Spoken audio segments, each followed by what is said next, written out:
from Southwest Florida's news leader. This is Wink News at 6. Finding that out while you're eating. Everyone eats dinner here in the restaurant behind me. Now, when they heard about this, the place cleared out. The doors here are locked and the lights are out, but this massage therapist was working here today and we confronted her about her arrest.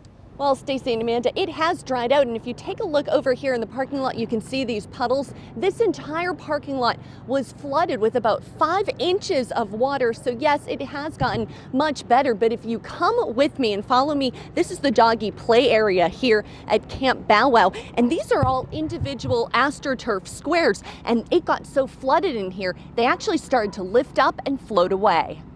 County leaders have not told us if they plan on installing any of these new fans. Wink News is following another breaking story now. Brand new information, new video of a man shot by Collier County deputies. Here he is arriving at Lee Memorial Hospital in an ambulance. The deputy says the man wouldn't drop his gun along Delaware Avenue, so in fear of his life, the deputy opened fire. Wink News reporter Nicole Papageorge live on the scene for us. Nicole, what else can you tell us?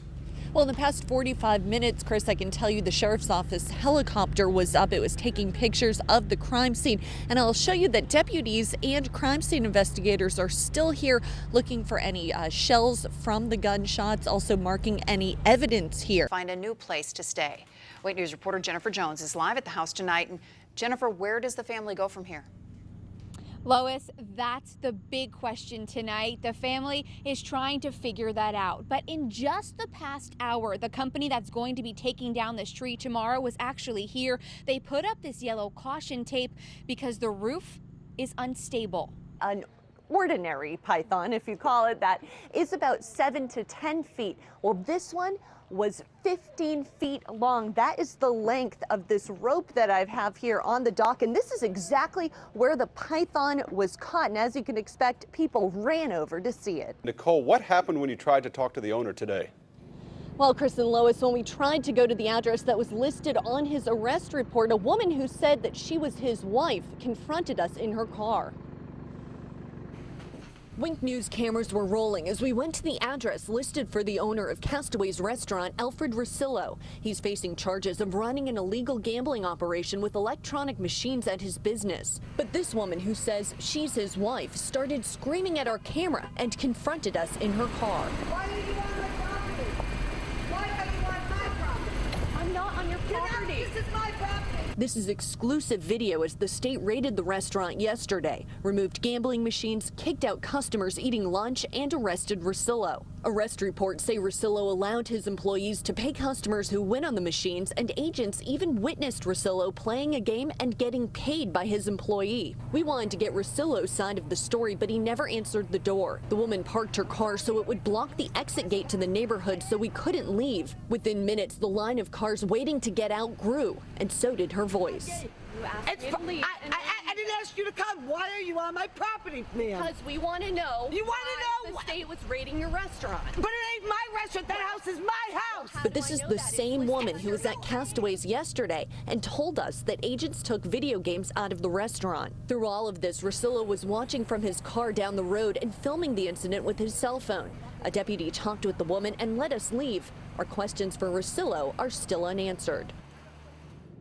Rosillo bonded out of jail, and Castaways is open for business today. As for us journalists, we knock on doors all the time to get the other side of the story. And like today, when we're asked to leave a property, that's exactly what we do. Flames shooting in the air after several cars are set on fire. Neighbors tell Wink News it's the work of a serial arsonist. These videos sent to our Wink News Facebook page. The fires are being set at the Heron Park apartments on Airport Pulling Road. Wink News reporter Nicole Papageorge live there tonight. Nicole, we're talking thousands of dollars in damage. Chris and Lois, this is just an incredible amount of damage. Take a look at these cars set on fire just last night. You can see the windshield blew out. You can even see the wiring inside, and all of the dashboard melted off. It was just a big blazing fire. Imagine waking up to this. Cars set on fire right outside your bedroom window. It's a recurring nightmare for neighbors at Heron Park, where they say a serial arsonist is on the loose. I don't want to live somewhere where cars are being blown up. I pay to live in a safe neighborhood. So. I'm afraid.